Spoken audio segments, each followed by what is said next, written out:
What does it truly mean to be free? Is it wealth, fame, power, the ability to do whatever you want whenever you want? To Epictetus, a man born into slavery, none of that was freedom. He taught that true freedom doesn't come from what surrounds you, it comes from what resides within you. Epictetus believed this. You are only free when you are no longer a slave to your desires, your fears, your anger, your attachments. He said, "No man is free who is not master of himself." And that one line can transform your entire life. So what did Epictetus teach about inner freedom? And how do we live it right here, right now, in the modern world? Lesson 1. You cannot control everything, but you can control yourself. He famously said, "Some things are up to us, and some things are not." Up to us? Our thoughts, our actions, our reactions, our decisions. Not up to us? Other people, the past, the weather, death, praise, fortune. When you pour your energy into what's outside your control, you suffer. But when you pour it into what's within, you gain strength, clarity, freedom. Lesson 2. Inner freedom begins with inner discipline. Freedom doesn't mean indulgence. It means restraint. The man who chases every desire is not free. He is ruled. The one who wakes up early, who trains the body, who speaks only what is necessary, that man is free. Discipline is not prison. It's protection. Lesson 3. You are not disturbed by events, but by your judgments about them. If someone insults you, they only deliver words. But your interpretation creates the pain, change the judgment, and you change the experience. That's freedom. Lesson 4.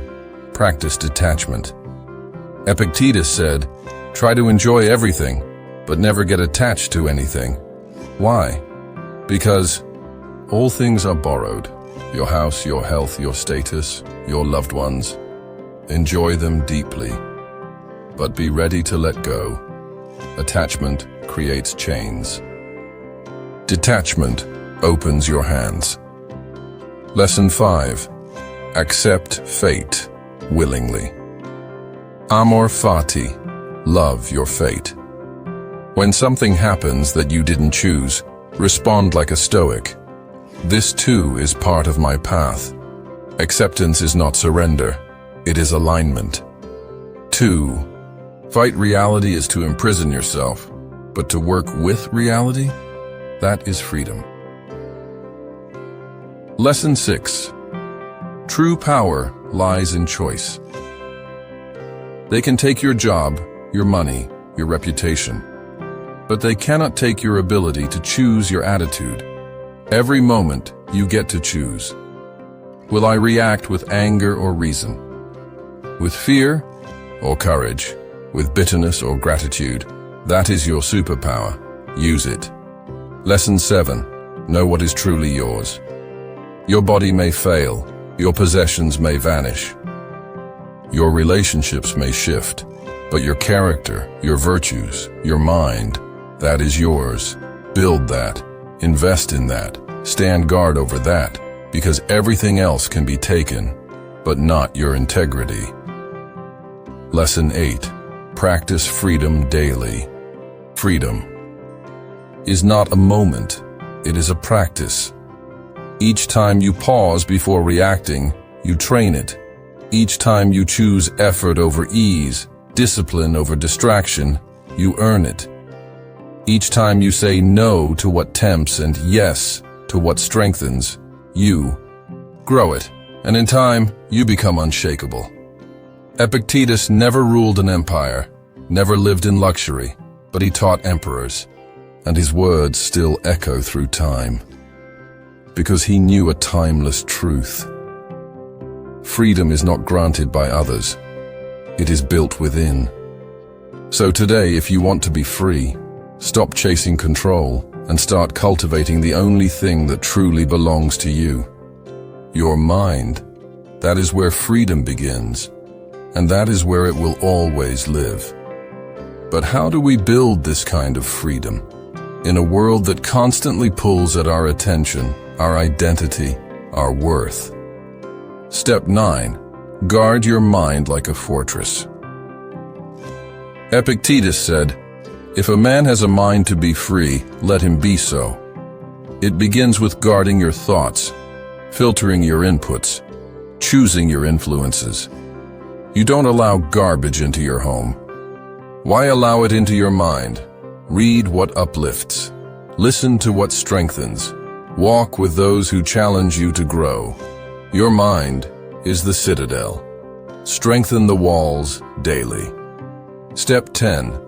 Be content with little. Freedom from desire begins with gratitude. The Stoics often practiced voluntary discomfort, not as suffering, but as training. They would eat simply, sleep on the floor, wear humble clothes. Not because they hated comfort, but because they refused to be owned by it. You don't need more to feel free. You need less attachment to what you already have. Step 11. See suffering as a teacher.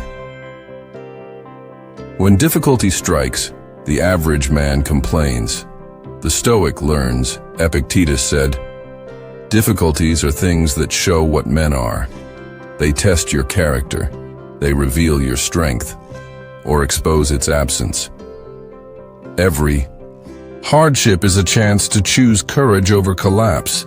You cannot avoid suffering, but you can choose how it shapes you. Step 12. Be indifferent to praise and blame. If your joy rises when praised and crashes when criticized, you are not free. Freedom means you are steady, unmoved, guided by your own compass, not the crowd's noise. Epictetus warned us, if you want to improve, be content to be thought foolish. Let the world talk. You walk your path. Step 13. Train your response every day. Freedom is not won in grand battles, but in small, quiet choices. The choice to pause before speaking, to walk away from gossip, to sit with discomfort rather than escape it. Each choice is a brick in the foundation of inner freedom. It is earned, never given. Step 14. Don't outsource your peace. The modern world sells peace, in pills, in likes, in luxury. But true peace doesn't come from purchase. It comes from principle. The moment your peace depends on something outside you, it is no longer peace. It is dependency. Stand in silence. Breathe. Detach. That is your sanctuary. Always available. Always free. Step 15. Live by values, not moods. If your life is dictated by how you feel, you are not free. You are a prisoner of impulse. But when you rise, act, and speak from principle, even when tired, even when unmotivated, you are walking in power. Freedom is choosing discipline over distraction, virtue over vanity. Step 16. Teach by being. Epictetus didn't shout or boast. He embodied. Your presence can liberate others, not by words, but by the quiet, stable force of your being. Your calm becomes a signal in the noise. Your reason becomes a refuge for others. Be that light. And finally, freedom is a daily fight. You will forget. You will fall. You will cling again. But that's the practice. To return each day to the center, to what you control, to who you are. Epictetus lived in chains, yet walked free. He proved what we often forget. Your outer world does not define your inner one. So walk boldly. Let go of what isn't yours. Guard what is. And remember, inner freedom is not a gift. It is a discipline, one worth living, one worth dying for, one that can never be taken, only surrendered. Choose it, today and every day.